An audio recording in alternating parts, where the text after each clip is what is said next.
अभी हम लोग हैं ईएफए में, ईफा एकेडमी में। यहाँ का एक अलग से माहौल है और यह हर साल बच्चों को नीट के माध्यम से एमबीबीएस और जेईई के माध्यम से आईआईटी और इंजीनियरिंग कॉलेज में एडमिशन दिलाने का काम करती है।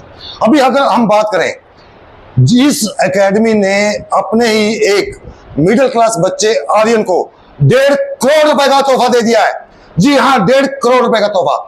अगर आर्यन को प्राइवेट स्कूल में, प्राइवेट कॉलेज में एडमिशन लेना पड़ता, उसे लगते 1.5 करोड़ रुपए, और आज वो 5 साल में 1.5 लाख रुपए में पढ़ करके डॉक्टर बन जाएगा। मैडम नमस्कार। नमस्कार सर, कैसे हैं? आपने बच्चे को 1.5 करोड़ रुपए का तोहफा दे दिया, कैसा लग रहा है आपको? बहुत अच्छा सर, बहुत खुशी का दिन है, बल्कि बहुत सारे जिंद वासियों के लिए बहुत खुशी का दिन है। मैं आपके चैनल के माध्यम से पूरे जिंद को कांग्रेचुलेशन करना चाहूंगी सर। आर्यन, आप इस एकेडमी में कब से पढ़ रहे हैं? मैं 10th से पढ़ रहा हूँ। यानी कि 3 साल हो गए आपको पढ़ते हुए। 3 साल में आपने यहाँ क्या सीखा जो इतना ऊपर रैंक आया है? किसने सहयोग किया?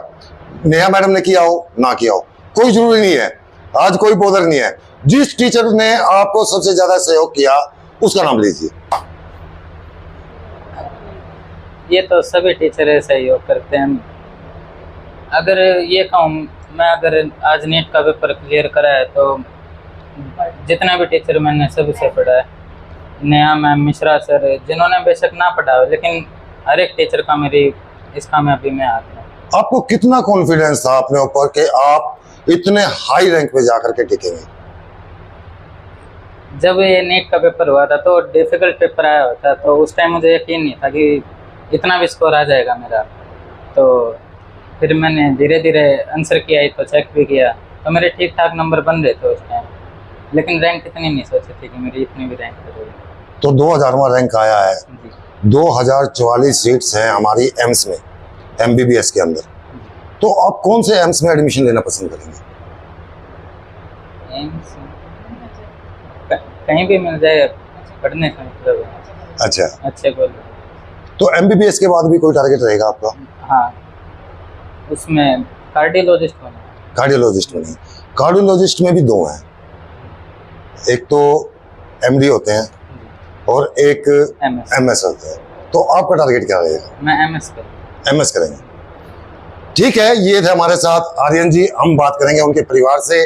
उनके परिवार में उनके मम्मी पापा अभी ईएफए एकेडमी में हैं, और ईएफए की अगर मैं बात करूं, ईएफए की फुल फॉर्म भी अपने आप में एक बहुत बड़ी फुल फॉर्म है, एजुकेशन फॉर ऑल।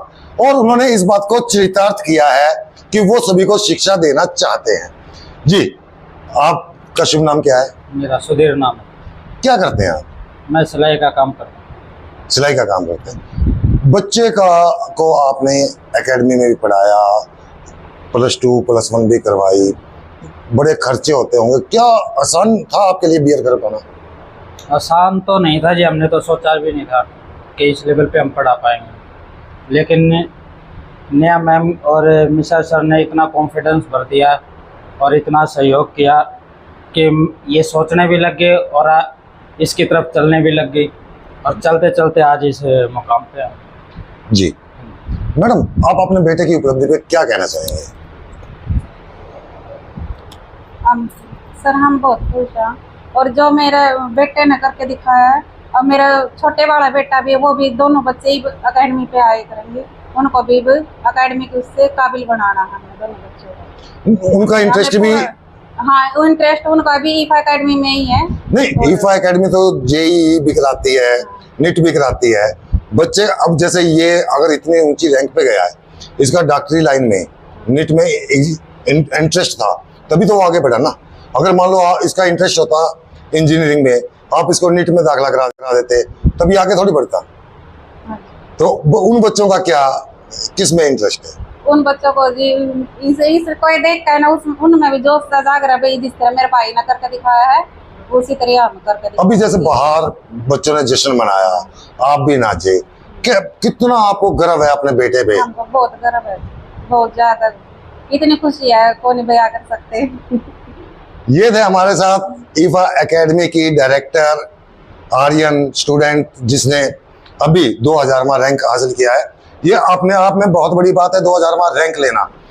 और इन आर्यन के माता पिता हमारे साथ थे, हमने इनसे बात की। फिर किसी दिन और किसी नई बड़ी खबर के साथ मिलेंगे, तब तक के लिए जय हिंद। नीरज सिंगला की तरफ से राम राम।